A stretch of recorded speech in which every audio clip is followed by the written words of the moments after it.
ஒரு சிறுவன் ஒரு முடிதிருத்தும் கடைக்குள் நுழைந்தான். அப்போது அந்த கடைக்காரர் அங்கிருந்த வாடிக்கையாளரிடம் மெதுவாகச் சொன்னார், இந்த உலகிலேயே இவன்தான் மிக முட்டாள் குழந்தை என்றும் அதை இப்போது நான் உங்களுக்கு நிரூபிக்கிறேன் என்று. அந்த கடைக்காரர் ஒரு கையில் 5 ரூபாய் நாணயத்தையும் மறு கையில் 2 ரூபாய் நாணயத்தையும் வைத்துக்கொண்டு அந்த பையனை அழைத்து, உனக்கு எது வேண்டும் என்று கேட்டார். அந்த பையன் 2 ரூபாயை பெற்றுக்கொண்டு சென்றான்.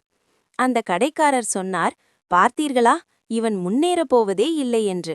கடைக்காரர் கடைக்கு வரும் வாடிக்கையாளர்களிடம் தினமும் அந்த பையன் கடைக்கு வரும்போதெல்லாம் இப்படி காசை தந்து கிண்டல் செய்து வந்தார். கடையிலிருந்து சென்ற அந்த வாடிக்கையாளர் அந்த பையன் ஒரு ஐஸ்கிரீம் கடையிலிருந்து வருவதைக் கண்டார்.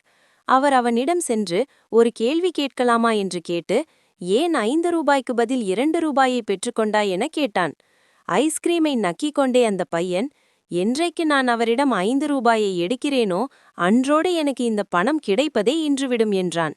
கதையின் நீதி, எப்பொழுது நீ மற்றவர்களை முட்டாள் என்று எண்ணுகிறாயோ அப்போது நீ உன்னையே முட்டாளாக்கிக் கொள்கிறாய்.